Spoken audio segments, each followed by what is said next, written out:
Hello and welcome to ChampCar iRacing Series in 2026. Traditional to begin the year at Road Atlanta, and this year, the first round is in the Mazda MX-5. Beautiful conditions at Michelin Raceway Road Atlanta, although perhaps just a tiny bit breezy.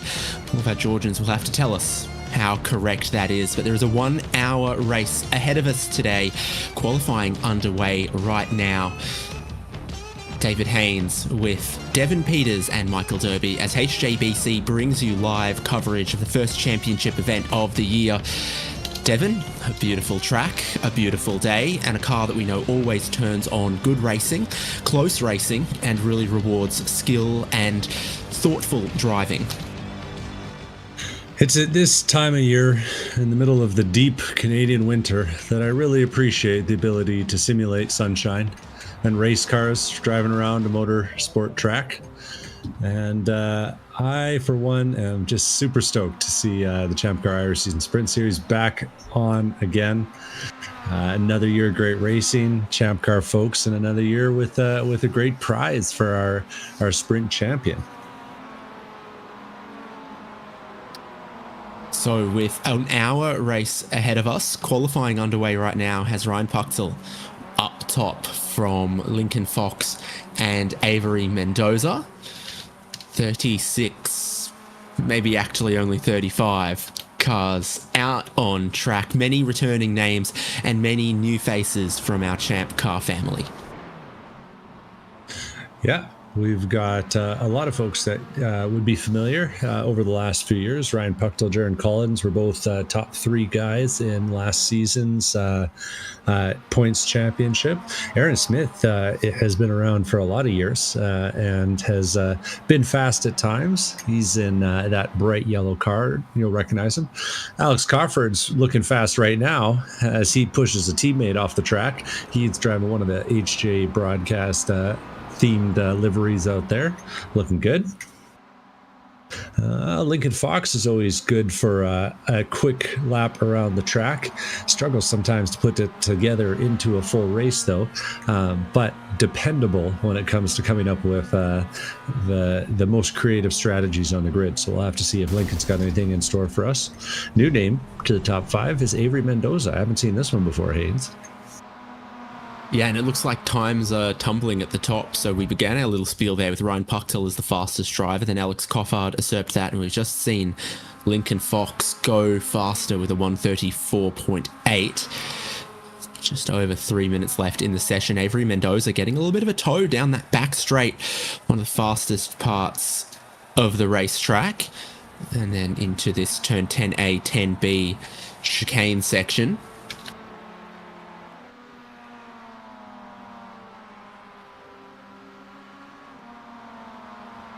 Front corner is sweeping flat out to the timing line just there. Then you've got the length of the pit straight. Avery Mendoza doesn't improve there, remains fourth. Turn one, uphill, very fast, almost a little bit blind. The traffic clears out of the way for Mendoza. Blind from the driver's perspective going into turn three there, then into these sweeping S's. This is a car that can keep full throttle in some places that other cars can't. And then you head up towards turn five, riding the curb on the way in, a little kiss of the curb at the apex, and then there is so much exit curb. Sometimes it's a risk to use all of it though, it's very bumpy. Yeah, and they're showing off Road Atlanta here. You know, it's a great track. Lots of challenging corners, and especially in a car like this, the momentum is so critical at this phase of the lap. Really got to carry all that speed you can out onto the back straight.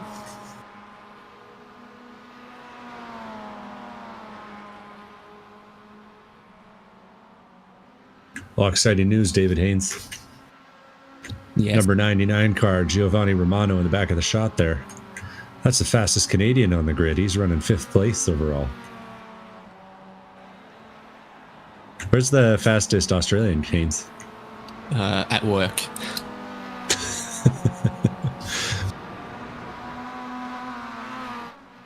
So fourth and fifth fastest together on track here, about to complete another lap.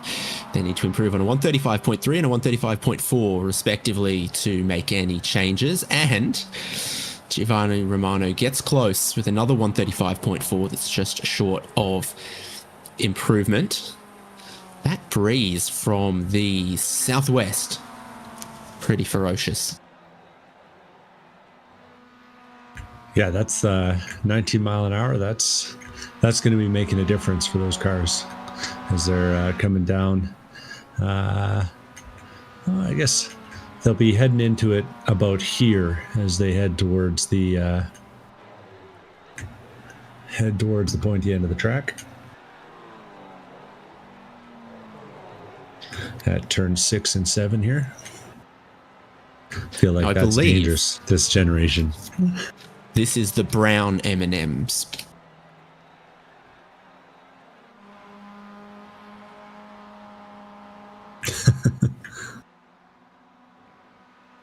What's your favorite product of the Mars company? Is it all of the snacks or all of the vets and animal hospitals they've been buying up? I think I'm a fan of the original Mars bar, Canadian specialty, you know. Or is it the dog food or the pasta sauce? Lots of options. Seeing that Giovanni Romano has gone past Avery Mendoza on track here. A little bit of cloud cover comes across, but it's going to be pretty cool conditions all the way through this race. We are simulating the 28th of February. As the checkered flag begins to wave at the start-finish line, Giovanni Romano goes within 1/10 of a second of improving, but just short of doing so once again. Been incredibly consistent with those 135.4s, but I'm sure he wishes he could get a 0.3 or something just a tiny bit quicker. Here's Alex Albert, a previous champion, 21st position at the moment for J. Alex Albert. He needs to improve on a 136.5. This will be his last opportunity with the checkered flag waving, but the track almost all to himself. What can we get? I think that is 0.2 short. A lot of consistency, but not a lot of improvement out there from our drivers in the final breath of qualifying. Yeah, Logan Sennhauser looks like he's maybe practicing a pit lane entry here. There will be a pit stop today in the sprint race, as usual, and a very early slow on this pit lane here, presumably so these drivers don't go throw themselves into the guardrail there.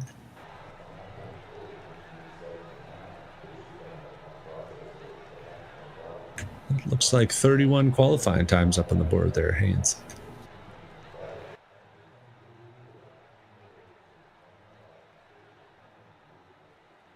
We are going to lock in that qualifying order in a second somehow. First broadcast of the season, it wouldn't be complete if we didn't jumble them all up together for fun. Well, we're good workmen, so we can actually blame our tools. Singular. It's the ATVO graphics package that'll try to pull the data and show you the grid, but Lincoln Fox was the fastest from Alex Coffard. They'll be the front row of the grid when they head to the formation lap in a minute. One of the updated iRacing scans here of the last 5 years at Road Atlanta, including that pit building there that's got the Michelin Man, or as his friends call him, Babendum, on the side. We head to the grid now. Lincoln Fox and Alex Coffard, Ryan Puchtel and Avery Mendoza, Giovanni Romano and Michael Chase, Aaron Smith and Jared Collins, Ian Giebler and Kyle Robertson is the top 10. Tim Wire in 11th place from Michael Coates in 12th. There's David Martin in 13th, Ryan Carwile in 14th, Jean Sirota in 15th, Byron Hayes in 16th, Nick Love 17th, and Alex Harrison in 18th.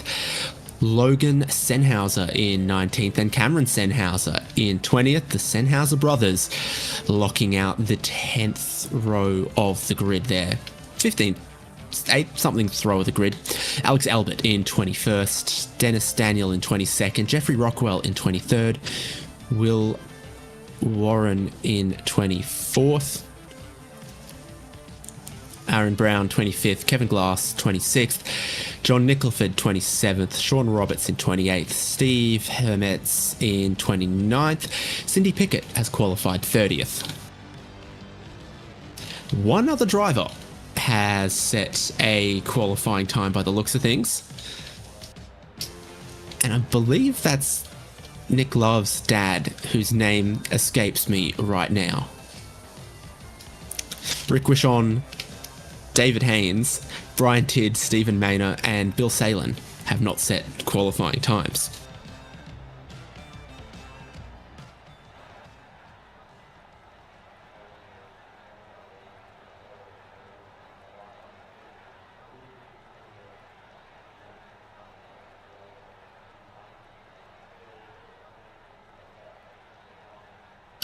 Well, that's our grid lining up on the start-finish line behind whatever safety car that happens to be that is going to lead them on the formation lap starting about now.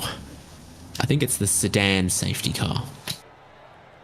It's just beautiful seeing all those cars rolling away, shining in the sunlight.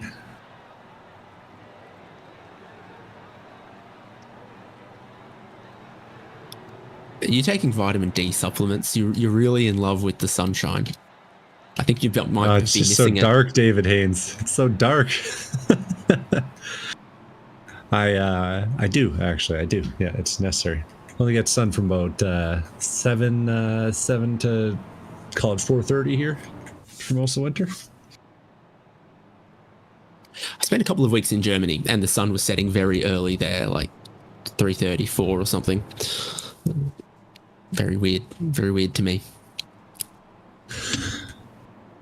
No sunset bend on this track, but we do have the S's, and these are easy to do too wide on the pace lap, relatively speaking, but I don't think we'll see much of that during the race. How amped is that guy in the background? Got his easy up in the spectator area. He's seen the cars on the pace lap, and he is loving it. Almost as excited as the Screaming Sicilian mouth on Lincoln Fox's livery. That's one of the unique Mazda liveries of all time. Other brands of frozen pizza are available, I believe. Oh man, the mustache over the grill is a real nice touch. Devin Peters has a mustache and David Haynes does not. But I think we can both appreciate it. But I think you've got, invested interest in mustache stocks going up.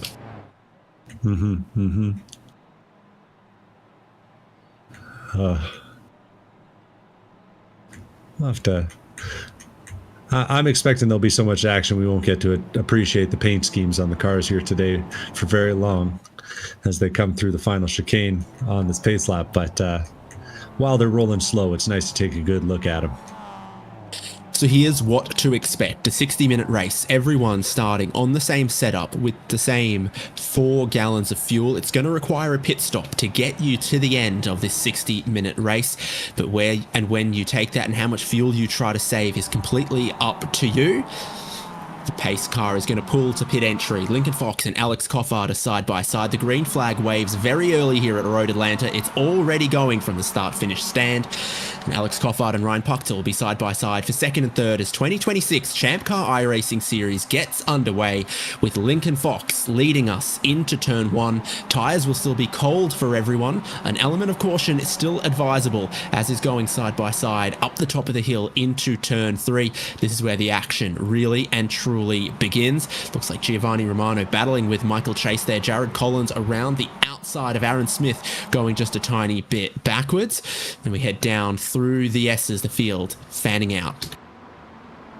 No one told Alex Albert about the taking it easy memo off the start there. He's up 8 positions as we come through the S's. He was 3 wide going into the first turn and made it stick, made it safe. Impressive early bit of driving there, but lots of drivers making moves here in the opening phases. 2.5 mile lap here at Road Atlanta means even these cars can get around pretty quickly. We're at the far side of the racetrack and heading back down the back straight towards 10A, 10B and the completion of another lap. This is where the slipstreaming of these cars really comes into effect. By about here, the track levels off after that little crest and you begin to close in on the driver in front, desperately following their wheel tracks to get that slipstream and that little bit of extra speed and maybe even fuel saving. But Lincoln Fox will still lead us at the end of the straight, the top 10 or so of the field just compressing a little bit into the change of direction at turn 10 underneath the Fox factory bridge for a lap to be almost completed. And who's that heading for pit entry? Giovanni Romano. That's an early pit stop. Might be thinking maybe he's looking just to get out of the traffic, but with the draft being such a big factor here, that's a little bit surprising.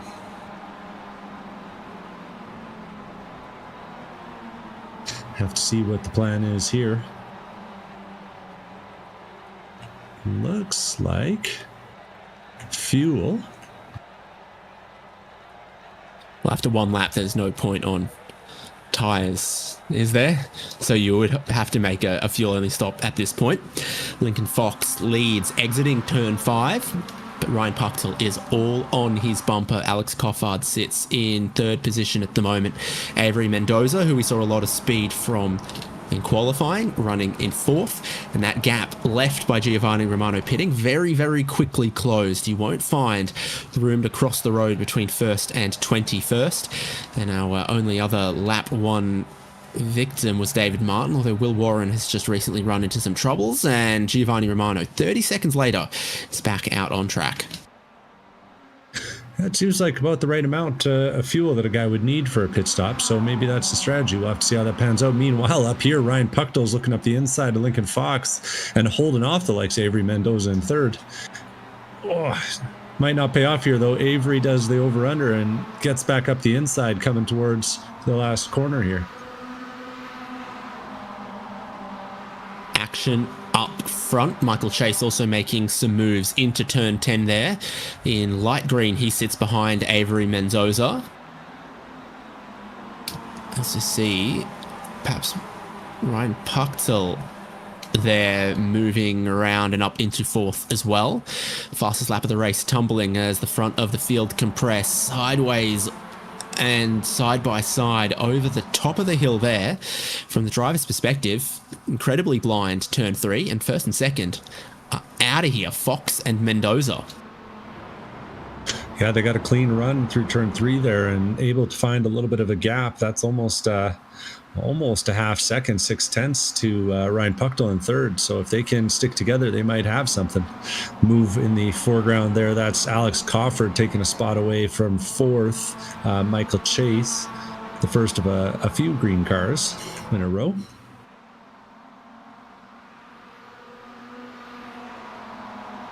What we could all do with a green car in these times. Slipstream down the back straight, Lincoln Fox and Avery Mendoza. The gap between Mendoza in second and Puchtel in third has closed somewhat, so the top two horses haven't bolted just yet. Puchtel following the slipstream with Coffard and then Michael Chase. 17 cars in this leading group. Then you can find a little bit of space between Alex Harrison in 17th and the next best Canadian, well, actually currently the best Canadian, Sean Sorotta in 18th.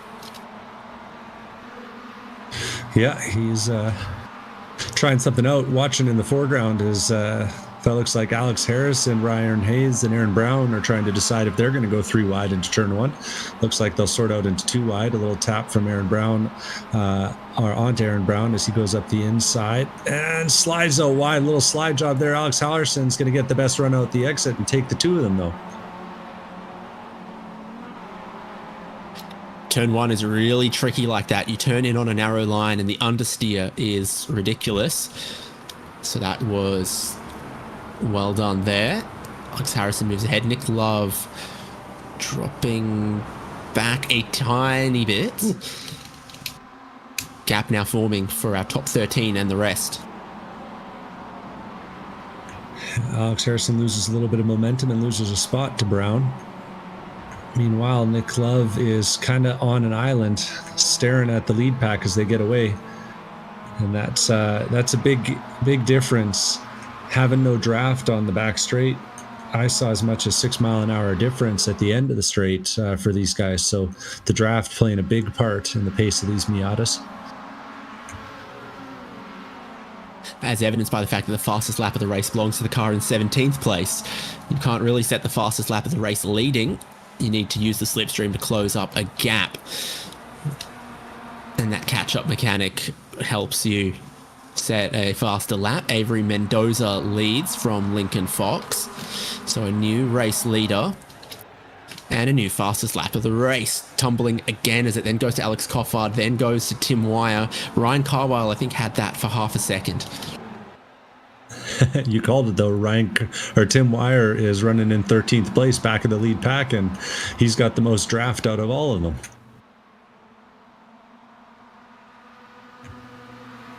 On my timing screen, Alex Albert had it for a second. He's glad about the 9 spots he was able to make up on that first lap, coming from 21st all the way up to 12th. Oh, and hearing in the background a little bit of drama here for Aaron Brown. See it as the two of them coming around the final corner, and Aaron Brown just catches a bunch of curb. Oh, and he tries to catch it. Does a good job of keeping it off the wall and off the other drivers until the end. Oh, well, the thing's driving at least, and a little bit worse for wear, but I think that's just a fender. Might feel that on the back straight a little bit. I think he hit the wall half a mile from where he started losing control. That thing needs chapter markers. What a unique incident that was. Avery Mendoza still leading from Lincoln Fox and Ryan Pucktel. This lead's changed a couple of times, and there seems to be plenty of drivers in this group happy with their place and their lot in the world to just be with the leading group and following along.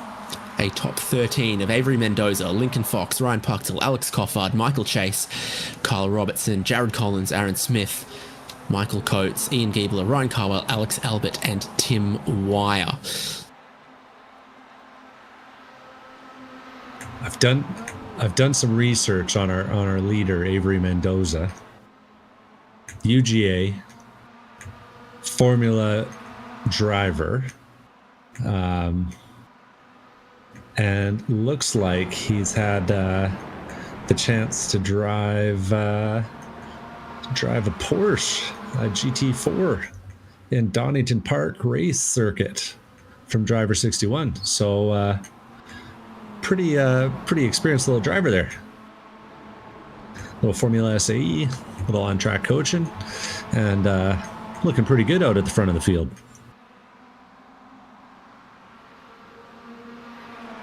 Leading 13 come onto the back straight. Officially, there's a turn 8 and a turn 9 somewhere as kinks down this thing. Everyone just follows the driver in front. You'd be a fool to punch your own hole in the air when a perfectly good one exists from the car in front of you. A bunch of other drivers look to pit. So Jean Sirota has. Aaron Brown had the damage that had him pit. Will Warren has pitted for a second time.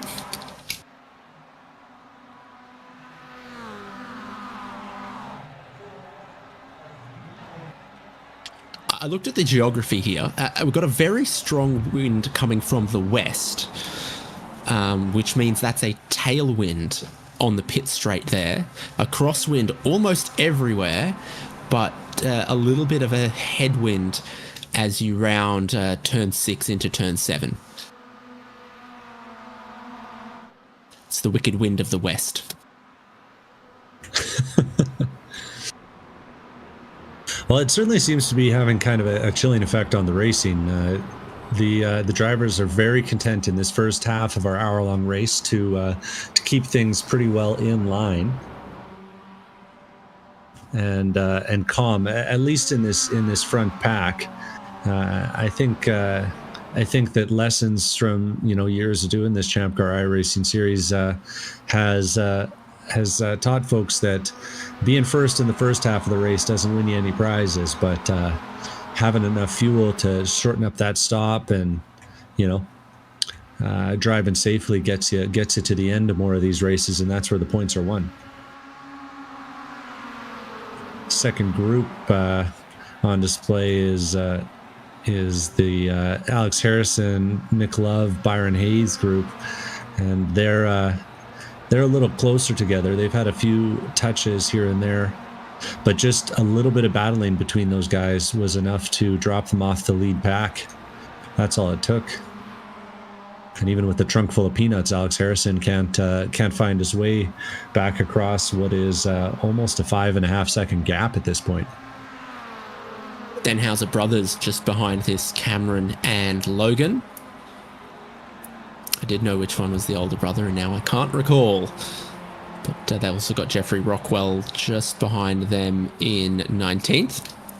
Looking at Cameron Senhauser at the moment. And now Logan Senhauser. Yeah. That's a little closer together than usual. I think the brothers don't always share the same piece of track. But maybe in the Miatas they're a little more closely matched.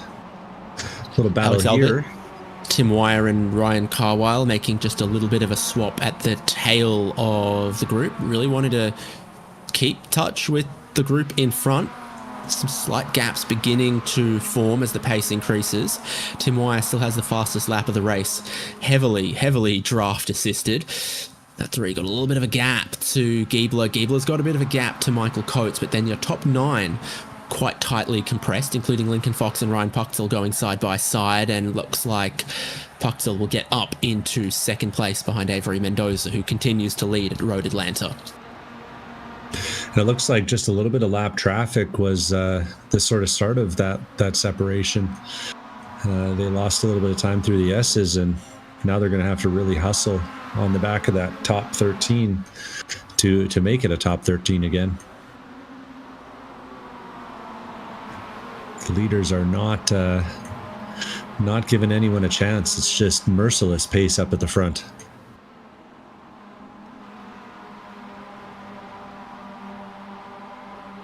But keep an eye on this then. Giovanni Romano, who pitted at the end of lap 1, sits 54 seconds behind the race leader. He's got no slipstream assistance. He's got no bump drafting, but he also doesn't have much traffic.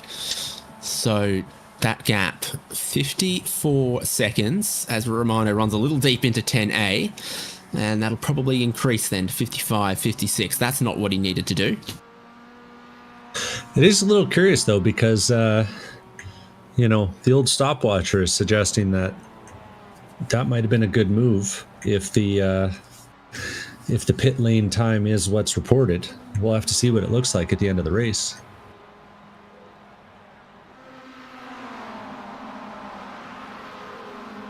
This is the leaders that he needs to be comparing himself to. Ryan Puchtel, I think, pushing Mendoza there. It's a common strategy in these cars. Don't recommend it to everyone in every car, but when you've got identical cars, you can do it. You know what the bumpers are going to do when they touch. Don't go bump drafting cars that you don't know, because you don't know how the bumpers are going to line up. And I've seen a bunch of champ cars, all your various cutouts in the rear bumper, etc. Yeah, those speed holes. They get a little grippy when they get too close together sometimes.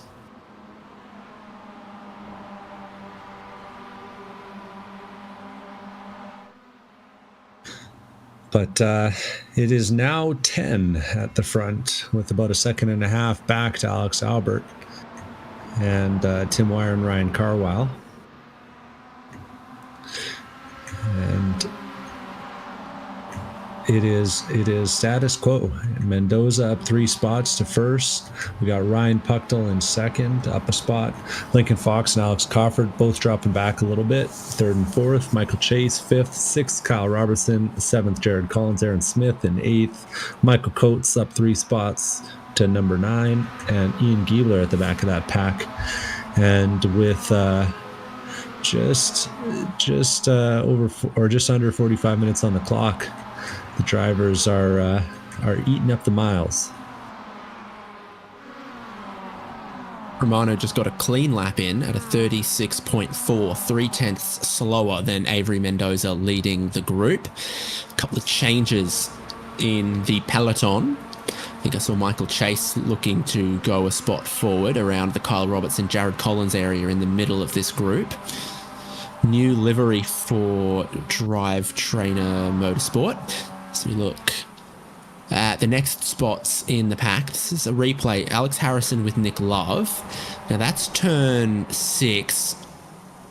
Bit of curb, a bit wide into 7. Oh. Yep. That'll get you. And Harrison is now sitting well back in 21st place. A number of seconds behind, almost 20 seconds behind, 12 seconds behind Nick Love, who he was just racing with. Another one here, Sean Roberts. And I'm seeing Sean Roberts listed on the pit lane now, so I have a feeling that I know how this one's going to end. Oh, yeah. David Haynes was talking about the dangers of bump drafting, and that was one of those dangerous bump drafts. That's a bummer. Sean Roberts getting a tow back to the pit lane after that one.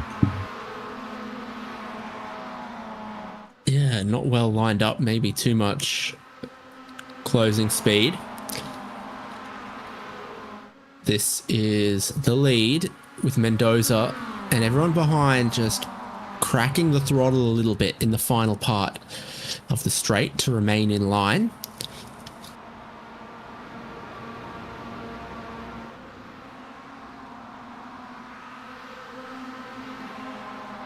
Yeah, I think they're doing their best to just sip fuel. But it's still fast at the front. 35.9, 35.8, 35.9 last time by. And that little pack of 3 that dropped off the back is now Tim Wire, Alex Albert, and Ryan Carwile. So the order's changed up. Tim Wire made a move into the final chicane, and Alex Albert let it happen and then gave him a good push up the hill. But you can see it's just really hard to make it up. What was a 1.5 second gap is now a 3 second gap after one straight of not just consistent drafting. Little puff of dust, as always, is the way. Exiting turn 5, you want to carry as much speed as possible there, but sometimes you bounce over that exit curb and it doesn't treat you right. That's Fox in 3rd place, exiting turn 7. New livery also for Ian Giebler. I was saying all the Drive Trainer guys are in new paint this year, including Kyle Robertson sitting in 6th. Ian Giebler's also had a refresh over his car. Wonder if it's a livery competition for a new build or something, or if they just got tired of the old paint. Seeing a little bit of battling deeper in the field. Nick Love, Cameron Senhauser, and Byron Hayes, they're having a bit of a squabble over 14th place. Nick Love was leading when the straightaway started. Cameron Senhauser wants to have something to say about that. He sticks it on the apex, but slows it down a little too much, and Byron Hayes is going to get the run up the inside, and it's going to remain Nick, Byron, and then Cameron with younger Logan. I'm pretty sure Logan's the younger one, watching on from behind.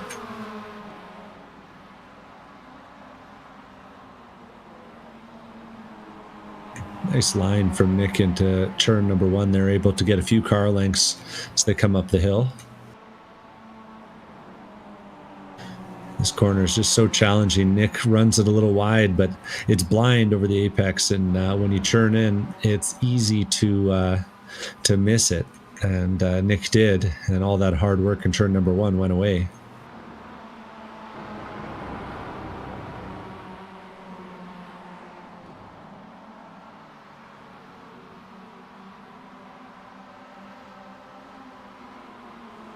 So got Nick Love here. His dad seems to be back in, so the score remains 2 Love. 2 Love for Nick Love 3. And back at the front of the field, our top 10 is still sticking together. Ian Giebler's been walking a fine line at the back of this pack. He He's got about the biggest gap anyone, just kind of consistently sitting 7/10 off the back of that lead pack. We'll see him here in the center of the shot. And it feels precarious for Ian. I'm not sure if this is the fuel-saving strategy or if this is just barely able to hang with the draft. Either way, Ian is making it work, giving us that 10-way battle as we come through the first half of this one. Alex Crawford looking good. This is the type of racing we're going to be seeing again later in the year. There's 4 rounds in this car, 4 rounds in the front-wheel drive TCRs, and Devon 4 rounds in the Toyota GR86. Yeah, it's in the ChampCar spirit. We figure to have a wide variety of different automobiles and tracks to challenge yourself at. I think my favorite bit is just how many of these tracks you can drive in the real-world iRacing, real-world ChampCar series. So you can take the practice that you do here in the simulator and the friends that you make in the simulator, and then you can go and join them in the real world. So Mendoza has been conductor of this orchestra for quite a number of laps now. Paint me surprised to find 9 people willing to play along as well. Not a whole lot of change in this leading group, but the question becomes, how far into the race does 4.3 gallons take you?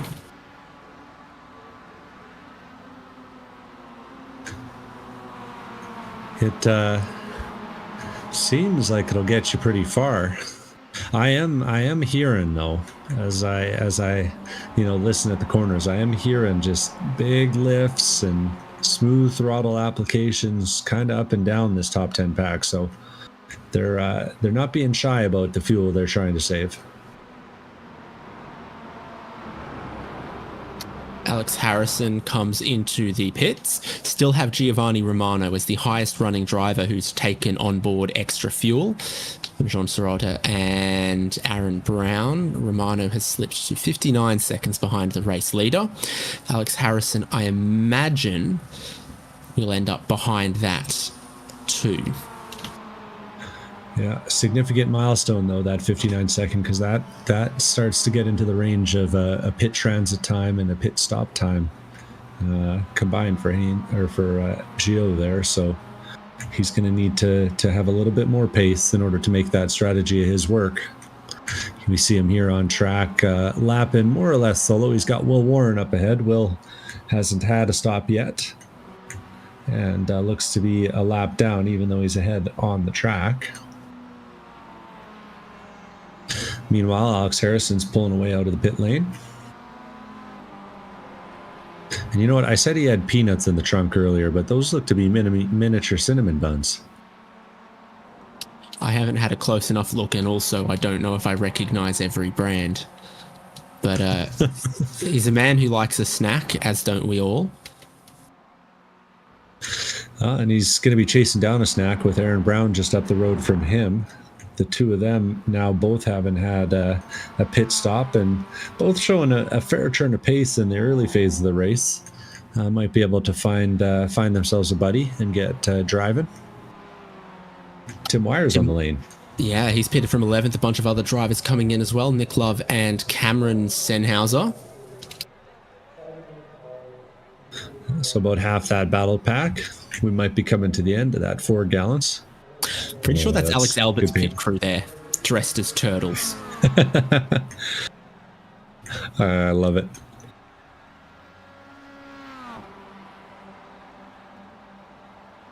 Speaking of, that means that Alex Albert and Ryan Carwile are running all alone in a duo behind our lead pack. The two of them are pretending they're NASCARs from about 15 years ago, just tandem drafting it up the back straight. Oh, 20 years ago. Jeez, I'm old, Haynes. The years don't stop. At least both of us for the rest of our lives will be younger than Michael Derby. A couple more cars coming in a pit lane. Aaron Smith from the top 10. So that breaks up our leading group here as Aaron Smith comes in. Leaves Ian Giebler a little bit alone in ninth, but the rest of the top 8 stay together behind Avery Mendoza. And Romano and Wire trading places as who's the highest running driver that's taken their pit stop. So Romano's actually just passed Wire on track after Wire exited the lane in front of him. So these two have come together in a potential top 10 battling position here once we get the stops through from everyone else. Seeing about 28.5 seconds from Wire, 31 from Romano. A lot of other stops are in the low 30 seconds. Aaron Smith and Ryan Carwell are on their lane right now.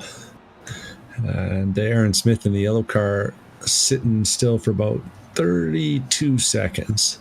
So that'll be an interesting little comparison. Ryan Carwell a little longer than that.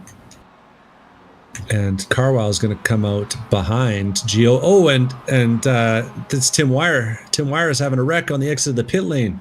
Carwell had to take a little bit of evasive action. I wonder, Wire just looking a little unsettled as he, we'll see it here. He comes and enters into the first turn and turns in, and car just doesn't stick. Maybe a little too much trail braking. Does a good job keeping it out of the wall, and good dodge there. Gotta say, good dodge. Yeah, and our leaders, Ryan Carwell, who's that? Fox and Coffard. Yeah, Fox and Cofford. Michael Chase was running top 10 as well. He's right behind him. Oof. Oh, and Cofford overshoots the pit spot. Has to back it up. And looks like left side tires might be the name of the game for our leaders. But Cofford's going to be kicking himself for that overshoot. Michael Chase actually picks up tires on the right side too. Maybe it looks like maybe all 4 might be in play with the amount of fuel they have to put on board. Yeah, pretty big fuel drop required. You're seeing that everyone's now stopping before the halfway point of the race, so probably taking on board closer to 5 gallons that don't fill especially quickly in this car. Michael Chase is out, followed by Lincoln Fox. Coffard stop a little bit longer and still ongoing here at 40 seconds. Now he's going at 42.9 seconds, really long stop. Alex Albert has jumped him with that quicker stop. And a bunch of other cars that have already pitted on track making up further spots as well. We're left with just our top 7 cars haven't pitted yet. The leading group of 5 plus Ian Giebler and Brian Hayes. Logan Sennhauser leaves the lane. Avery Mendoza from the lead of the race is going to lead the group into the lane, except Robertson and Coates, and it's a penalty for speeding on pit entry for the race leader Avery Mendoza, who's led almost all bar 2 or 3 laps so far this race, and just too much speed, not slowed down in time for the yellow cones on pit entry. Oh, that's brutal. That's a hard one to swallow when you're out in the lead there, but the radar don't lie.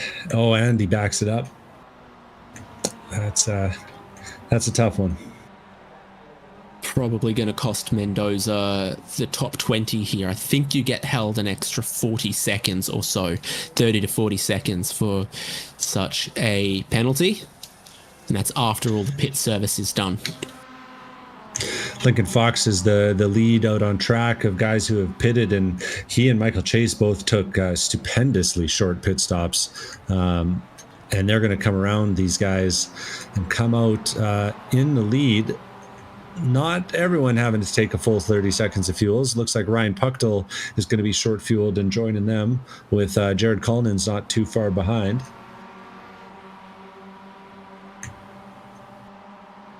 And so this is the net race lead now of Lincoln Fox, Michael Chase, and Ryan Puchtel. If Robertson and Coates can come out with a very quick stop, our 2 drivers that haven't pitted yet, then they could be there or thereabouts. They've both run longer than anyone else. They've now got to mind the pit entry. It's downhill here, and you've got to slow down to 45 miles an hour at the yellow cone. Yeah, and it's earlier now than it was in the past. So getting yourself slowed down on that downhill into the pit lane is just a little bit of a trick. Got our last two folks who haven't stopped yet on the lane. This is Robertson and Coates.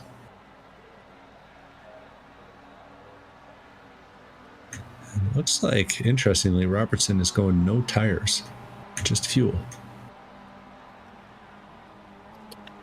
Coates definitely getting the left side. Right side we wait, but don't see anything. So Lincoln Fox is coming around the final corner now and onto the pit straight. There go those drivers at the pit exit and a long way down the pit straight and able to accelerate from the green cone back there at the pace car, cut the inside of turn 1, and they're going to be right here with the leaders. Robertson will have those older tyres. Michael Coates has a black flag on the pit exit. Pit lane, tripping up a lot of our contending drivers today. Mendoza and Coates with pit penalties.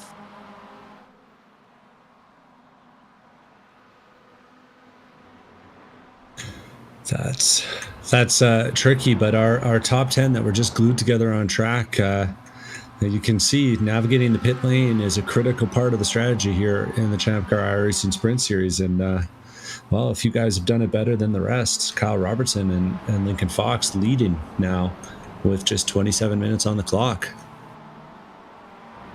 And I got to say, critically, both of them, 26.9 seconds of fuel for Lincoln Fox, 27.1 for Kyle Robertson.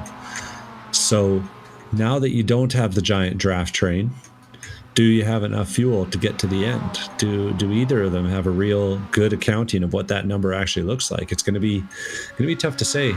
Ryan Puckdell, 27.5, he's running third, and Michael Chase, 24.9 in the stop. So real quick fuel job there from all these guys. Yeah, we're not a 17-car leading pack anymore, are we? It's down to 4. Lincoln Fox, Kyle Robertson, Ryan Puckdell, and Michael Chase. Jared Collins just hanging on there. Ian Giebler and Aaron Smith in 6th and 7th, but Giovanni Romano is on their tail now, so he's up into 8th after being the very, very earliest pit stopper. Looks like he'll get past Aaron Smith, no worries. Yeah, I think Smith might have been carrying a black flag by the way he dived out of the way there. But Gio's lap 1 pit strategy seems to have worked out somewhat. He's 8 seconds back of the lead group, but battling for the 6th position here.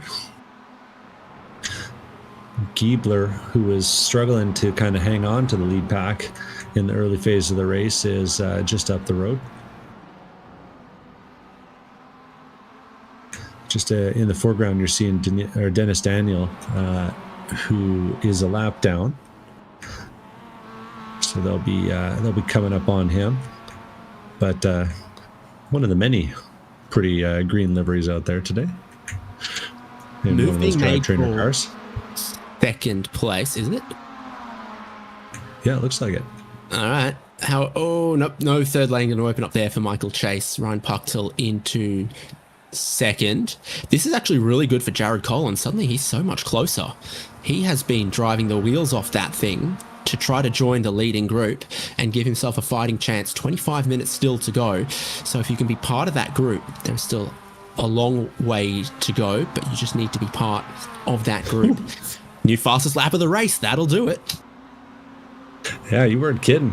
I was just about to say he ran a 35.6 last time by it. The fastest lap of the race was a 35.4, and he goes and knocks another 4/10 off it. Those flaming hot Cheetos are doing the trick.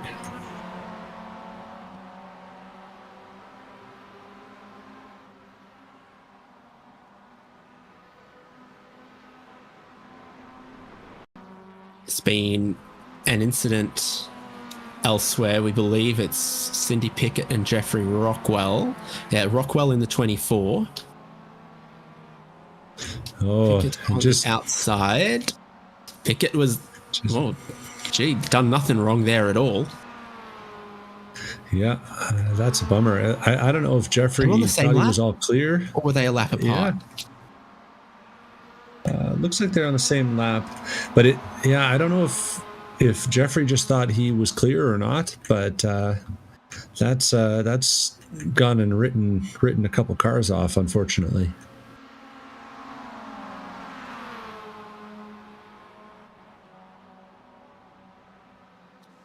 It's Romano making his way past Ian Giebler and into 6th position.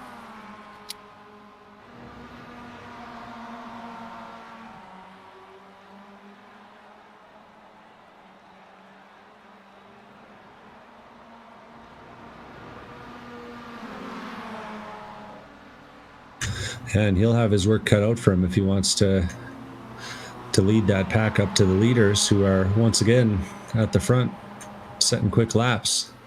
35.358 last time by makes that the quickest clean lap of the race for Jared Collins. And just taking note of some of those drivers that got penalties. Avery Mendoza has just made the move for 19th place, going past Kevin Glass. So Mendoza looks to have lost, as I suspected, about 40 seconds to the pit lane speeding. Yeah, that's a tough one to take, but good on Avery for getting back out there. This is a series that has a season-long championship, so there's always a chance to drop some weeks and make up some points later on in the year. And Avery showed in the first half of the race, at least, that there's some serious pace, and they're too wide at the front. Yeah, Ryan Puchtel is making a move versus Lincoln Fox, who is not going to make it easy. It's going to cost a little bit of time, but this top 5 have got 10 seconds to the next pack, so they can sort it out amongst themselves. Puchtel around the outside of Lincoln Fox. Almost a dead heat as they cross the start-finish line there. 2 lanes forming behind them of Robertson and Chase. Jared Collins, from his blistering pace earlier, just hangs back a little bit off of this, as first and second are going to rub going through turn 1. Kyle Robertson gets a heaps better run to the inside of turn 3, but there's no way you're doing that. Ryan Puchtel leads from Lincoln Fox, from Kyle Robertson, from Michael Chase, and Jared Collins, who no longer wants to hang about. That was touch and go there in turn 1. Kyle Robertson just absolutely punted Lincoln Fox in the braking zone. That was honestly some impressive driving from Lincoln Fox to keep it going straight and out of Ryan Puchtel on the outside. But the intensity is clicking up. 20 minutes to go, and these guys are starting to look at the checkered flag in the flagman stand and think about it.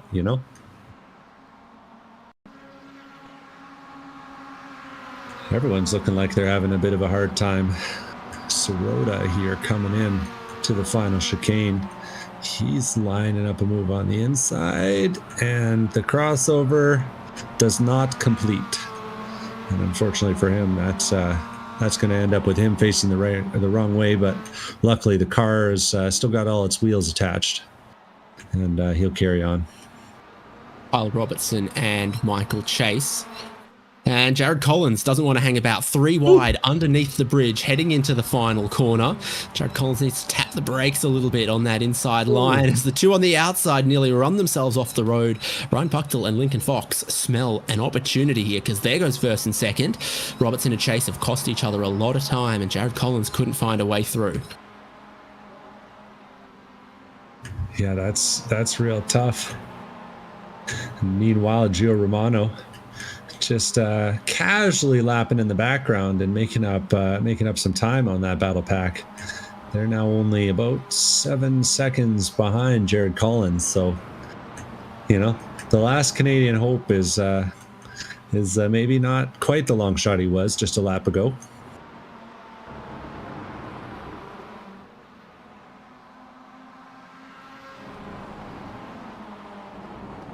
Puchtel and Lincoln Fox. Yeah, just carrying on. Are they going to be able to keep that gap to Kyle Robertson? About a car length between Robertson and Chase exiting turn 7.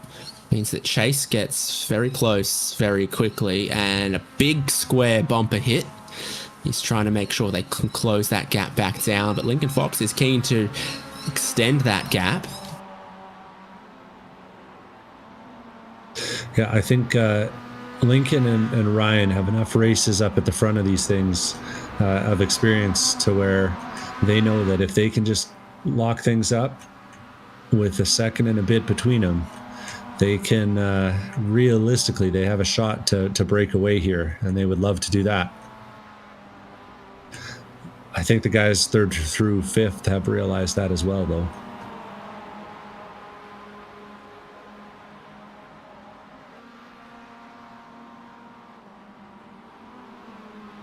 And Robertson is flying through turn 3. Takes a whole heap of curb and gets right up on the rear bumper. Fastest last time by was Robertson with a 35.734. Took nearly 3/10 out of the leader.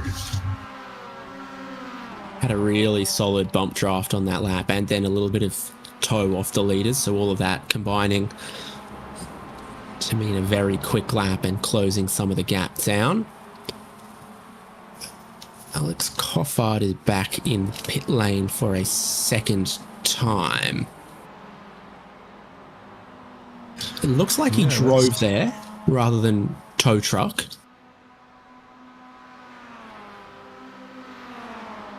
Intriguing. I don't know if that was fuel. I'm thinking, like, 'cause we figured he had the penalty already, or if maybe this is just him shutting it down. We'll have to see.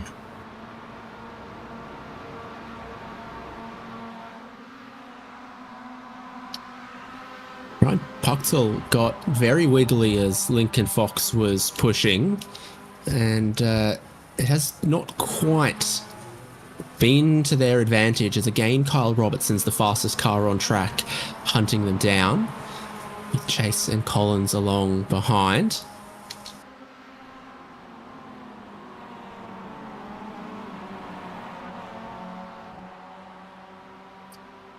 Bit of traffic. And this is a tough spot to catch traffic because you really can't go anywhere but back. And you'll see Ryan just jump as soon as he can to get around Steve Metz, who does the right thing. You know, there's not really anywhere to go in the S's, and he's going to try and get out of the way, but it's a hard spot to stay out of the way. But lets the leaders by, and it's a pack of 5 fighting for that first step on the podium.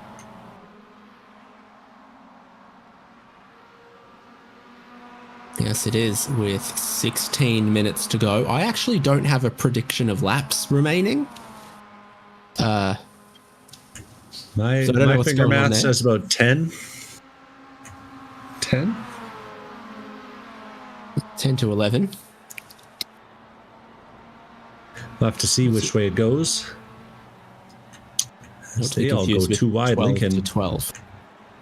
Lincoln has a bit of a slide on the exit of the first half of the chicane, and Ryan takes the opportunity to keep the draft away by taking a really tight line into the final corner. I think these guys are all kind of putting together their notes for the final few laps, figuring out where they want to be, because we've already seen a few guys go from 3rd to 1st, and I think if you get them too wide, you could very easily go from 5th to 1st in one of these runs.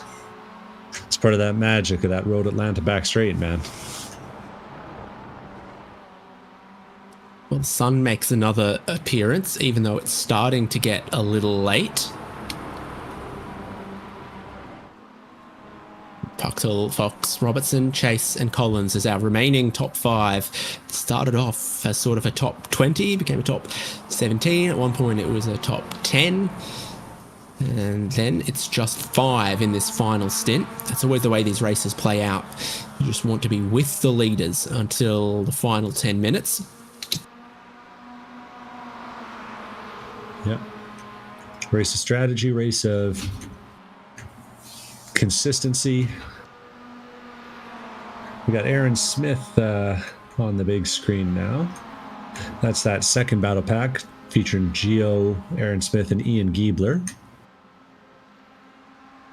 And Gio now the relative bounces around, but 9, 8, 7, somewhere in that range seconds back of the lead pack.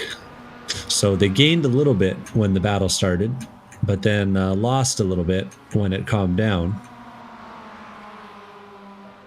Gotta think that they're fighting for the first step outside the top 5 right now.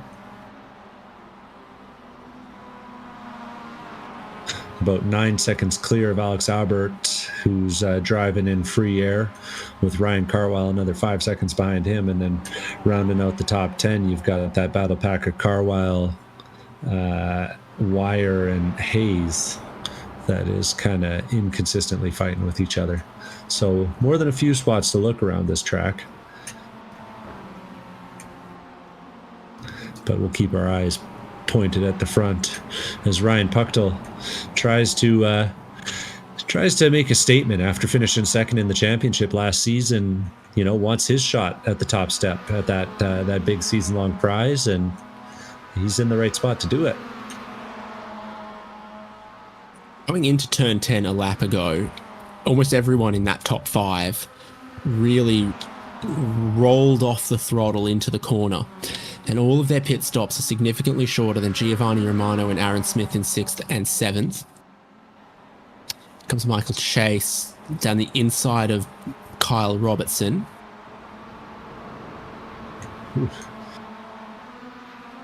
Your eyes do not deceive you. It is positively dark out there when the clouds come out.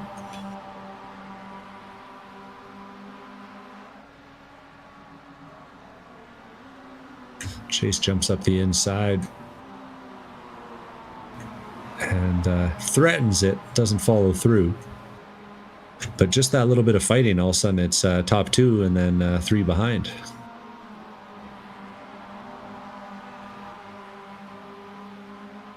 It happened before, and then Robertson was able to close the gap. But again, got to be careful because a little bit of traffic a previous time helped them close the gap.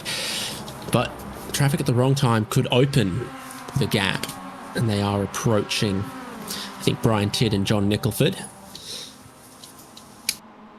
I think they'll be polite. Oh, what makes you think that? Just the nice Canadian stickers on the backs of them cars. We'll have to see how it goes, though. Oh, not polite. Front straight. What's going on there? Well, it's the Sennhausers and Alex Harrison and Aaron Brown there. So you've got Brown, Sennhauser, Harrison. Brown crosses over from the left to the right.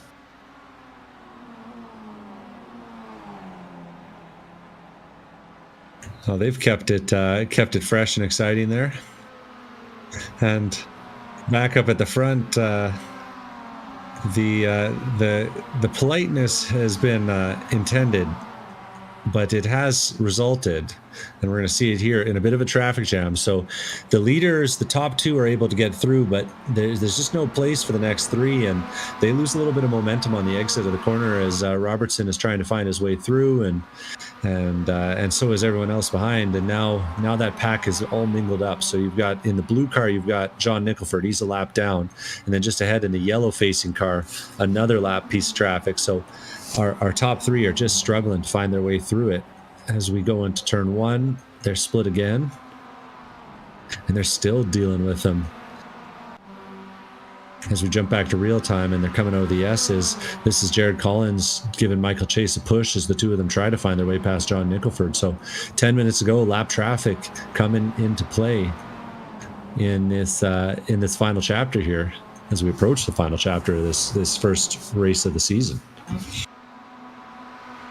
Yeah, 10 minutes to go, and suddenly there's 3 seconds between Ryan Puchtel, Lincoln Fox, and Kyle Robertson. It's also pushed 3rd, 4th, and 5th a little bit closer to Giovanni Romano and Aaron Smith. It seems Ian Giebler has dropped away from them. Top 10 completed by Alex Albert and Ryan Carwile at the moment.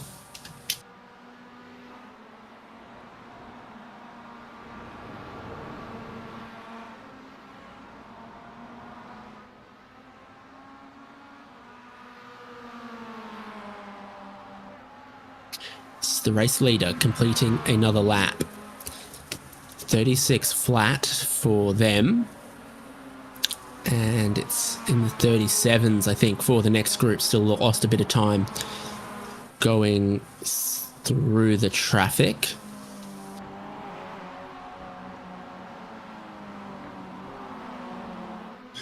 Yeah, and I mean, knock on wood, but it's pretty smooth sailing. Nothing within 20 seconds or so of them on track right now. So I haven't heard of that. We're gonna have a type of hot dog before. A smooth sailing. we'll have to get Bill in here sometime to ask him about it. But yeah, Lincoln Fox and Ryan Puchtel looking like they've got a clear track ahead for this fight to be between just the two of them. Kyle Robertson, Jared Collins, and Michael Chase relegated to second fiddle.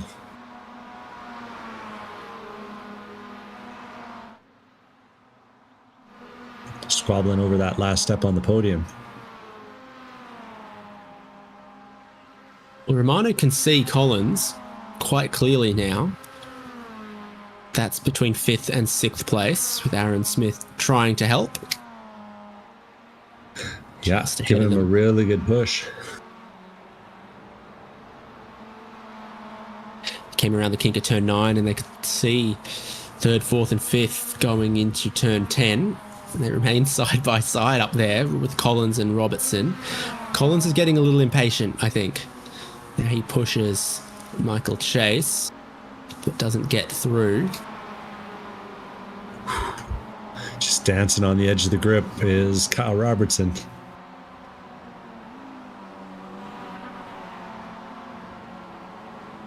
Always prefer to be the inside guy in turn 1 at Road Atlanta.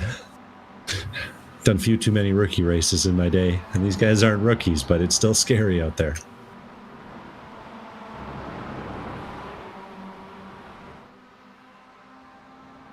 There's the jump out of turn 5.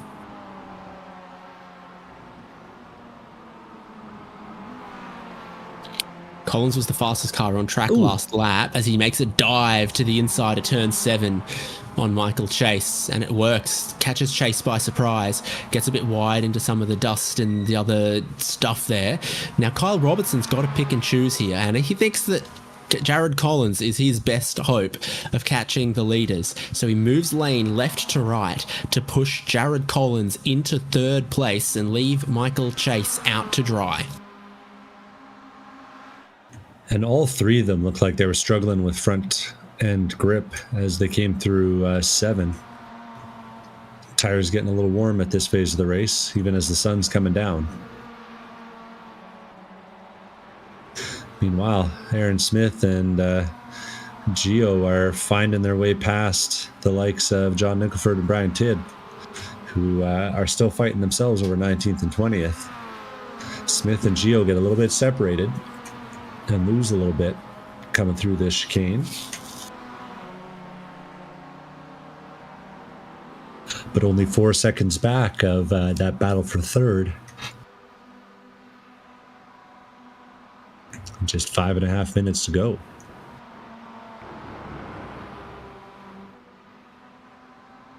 Bit of fuel management to be done still for our leaders, though. Ryan Puchtel leading the way from Fox. Collins, Robertson, and Chase all... Well, Collins and Robertson took a little bit more fuel. Not sure about Michael Chase. Giovanni Romano took lots, but early, and then drove around for a long time in clean air, having to push very hard. Yeah, I think it was calculated. Like, if the leaders hadn't been as clean as they were, I think that that very well could have paid off. But the lead pack really kind of calmed down in the second 15 minutes of the race and made it work. And we see them just entering the back of the shot as 3rd place carries on.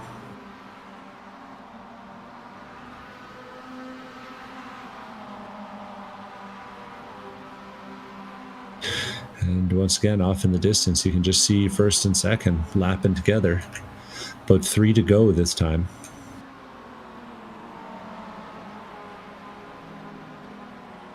.26 cars still circulating. Out of the 33 who started for us today.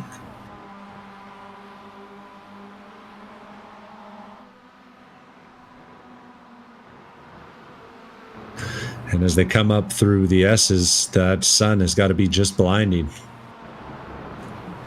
Easy to make a mistake at this phase of the race. Michael Chase runs it a bit wide.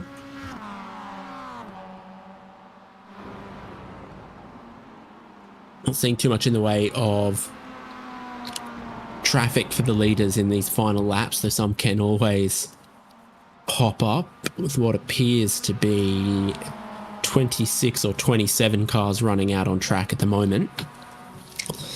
And Pucktel has been leading. 16th there. You wonder if Lincoln Fox is made to lead if he's got the fuel to be able to do that.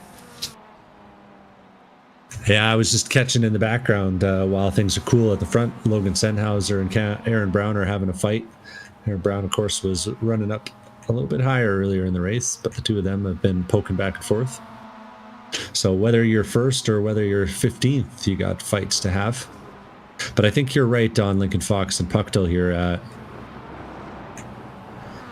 If Lincoln's got the fuel, I think he's only got the fuel to do it on the last lap. But both of them are lifting a lot at this phase.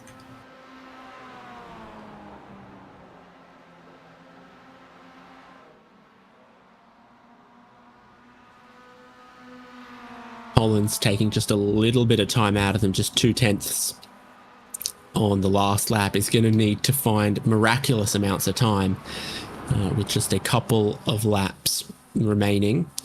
Romano's pace last time also just stagnated a little bit, so our three groups just getting a little bit locked into their spaces. Yeah, Gio did have to deal with a bit of lap traffic last time. Gio and Aaron did. But I don't think it's going to matter in the end. Byron Hayes takes a second pit stop. I think he's run just a little bit short on fuel towards the end here. It's given a bunch of drivers a bonus spot. Avery Mendoza is up into 12th, but for the lead of the race, Lincoln Fox is going to pass Ryan Pucktel going into turn 10. And when they come over the hill and towards the start-finish line, they are going to get the white flag. One more lap, and Lincoln Fox leads. One lap of Road Atlanta to go. Ryan Pucktel immediately strikes back, looking for the inside of turn 1, side by side for the lead. Gloves off stuff. You can be friends for 36 laps, but on the 37th and final lap, you need to be the driver ahead to kickstart your 2026. Ryan Pucktel covers it off, takes the race lead back.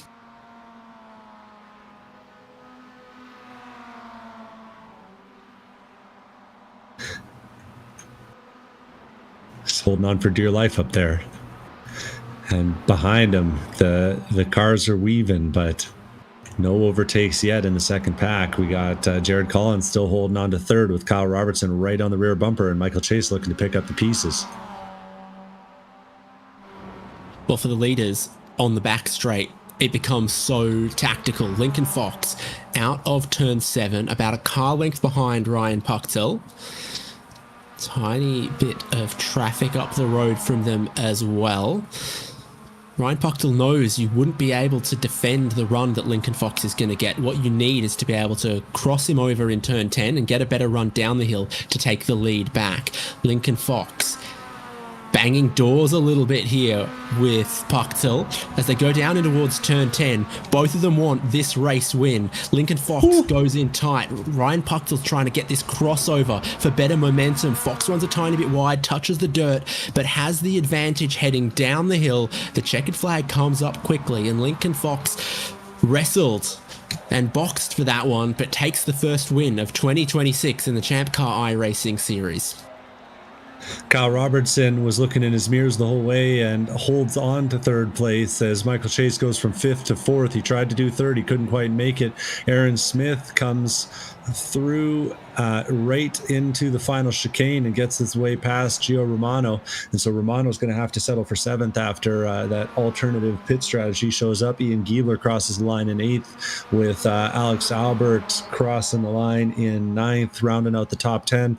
It's Carwile and Sennhauser having a bit of a fight for it. Looks like actually Sennhauser's going to be a lap down. That was Carwile, who was holding off the likes of Hervé Mendoza. They're 4 wide deep in the field. What's this, Haynes? Oh, it's Logan Sennhauser pushing wide. Aaron Brown around the outside. But Brown has a black flag. Yeah, that was awesome. I don't know what's going on there, but that was wild. Well, Logan Sennhauser, in effect, wins this little battle ahead of Kevin Glass and John Sirota because Aaron Brown carried a black flag across the checkered flag and will be penalised for it. I think Byron Hayes will be the last driver on the lead lap after that second stop. Kevin Glass was loving it as he crossed the line, shouting and cheering. Byron Hayes crosses the line. Drive Trainer Motorsports with their subtle livery this time around, and there's our results, Haynes. That's right. Lincoln Fox beat Ryan Pucktel. In the next group, Kyle Robertson led Jared Collins and Michael Chase. Aaron Smith actually pipping Giovanni Romano on the final lap there. Ian Giebler, Alex Albert, and Ryan Carwile completing the top 10. Avery Mendoza, from leading so many laps in this race, penalised speeding on pit lane, comes back to 11th place ahead of Tim Wire. Alex Harrison in 13th. Logan Sennhauser, Kevin Glass, John Sirota, Byron Hayes, Aaron Brown, John Nicholford, and Brian Tidd. We saw the last drivers to finish on the lead lap was Byron Hayes, but completing the race, Steve Hemetz, Cameron Sennhauser, Dennis Daniel, Jeffrey Rockwell, all a lap down. 3 laps down, Cindy Pickett and Will Warren. Alex Coffard parking after 26 laps. Michael Coates out of this race after 20. Nick Love, 19 laps completed, will be the last classified finisher, as Nick Love 4, his dad, I believe, whose name I've then forgotten. At one point we did know and could look it up. Sean Roberts, Bill Salen, and David Martin, all retirements. Me not starting, and neither did Rick Wishon or Stephen Maynor. Hey, just got to get yourself in the session there, Haynes. It's real important. But as I take a look around, I'm looking around and I'm seeing our 3rd place finisher, Kyle Robertson, starting things out by heading in a positive direction there, crossing the line in 3rd place. Yeah, that was a fun race there. I was kind of hoping to keep up with Ryan and Lincoln, but as you saw, that didn't happen. But I'm pretty happy with the 3rd place, honestly. It's I guess my first podium in ChampCar in a while, actually, so can't complain. Yeah, I was going to say you and Collins and Michael, you were having a heck of a battle there at the end, but you gained 7 positions on the day, and 4th place finish in the season last year, and you do one better in your first race of the new year. Yeah, let's try and keep the momentum going. Hopefully, I can try and improve my championship position last year. Hopefully, +3. Yeah, but we'll see. Hey, it was quality stuff, and you're right there with the battle pack. Any learnings? We were trying to figure it out in the booth. It was 27 seconds enough fuel, or were you guys really starving at the end? It was enough fuel for me, especially the way I calculated it is we were supposed to have an extra lap. So I was kind of confused when we crossed the line and it was white flag. So I actually took, I think, a lap extra than I was supposed to. So just the draft pack sort of breaking up slowed you guys down enough that fuel wasn't an issue, it looks like then. Yeah, exactly. I mean, there's times I was trying to lift and coast because my fuel calculator was in the red, but I mean, for the most part, just trying to stick into that draft was key because if not, running by yourself, you're going to use. And I mean, with these cars, it's a game of inches, milliseconds. So the little bit of fuel you would have had to use by yourself would have equated to taking a way longer pit stop. Mm-hmm, mm-hmm. Well, a great way to start the season. Anything you're looking forward to? We got Daytona next before we head for our Australian swing. Yeah, I'm excited for the schedule. I love the Miatas, love the TCRs, GRs. I can't complain. You guys made a great schedule. I'm happy that ChampCar is back. Me and the team have been really looking forward to you guys coming back. So when you posted that schedule, we're like, all right, let's make sure we get in here. You know what? And I buried the lead. A new season, new paint. What's the deal, drive trainer?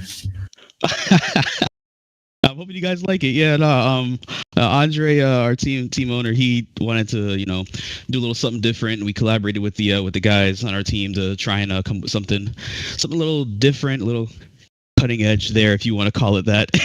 But no, I kind of like it. You can definitely see us with those helmets kind of flying, I guess, away from the car as it's supposed to look like. Hey, it looks good, man. And it looks even better on the podium. Great job. Appreciate it, guys. Thank you so much. Cheers. You found anyone else there, Haynes? We'll keep moving through the podium and find Ryan Pucktel. Congratulations. Great race. Lincoln Fox just wrestled you out of the way almost at the end there, it seemed. Yeah, it was some good hard racing. I probably should have moved over to the left a bit earlier, but I had that lap car, so I was kind of undecided whether I wanted to stay in that draft or move over. So it's probably a little bit too late of a decision on my part. So yeah, but it was a good race. Strategically, you were on the money.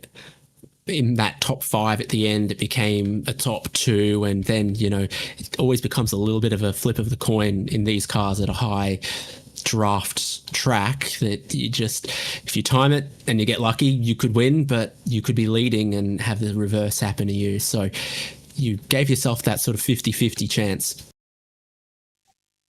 Yeah, I kind of thought I would drop some places in the pits. I thought maybe I had overfueled the car, but I came out in a pretty good position, so I was able to stay within draft of everyone else.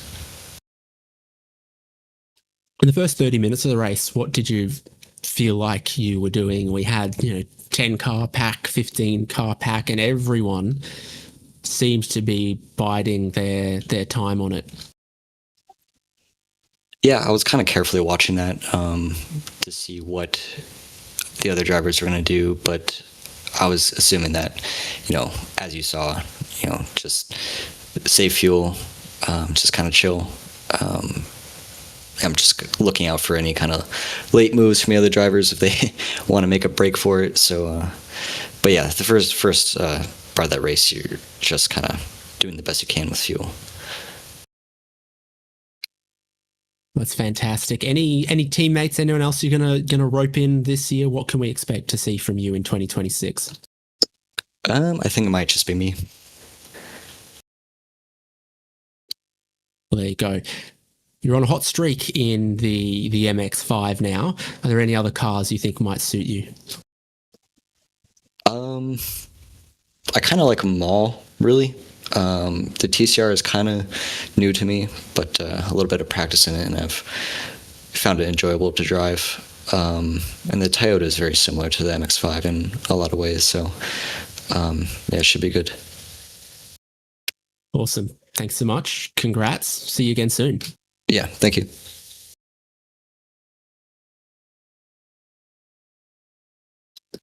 Well, Devin, I've been searching high and low. Oh, yeah.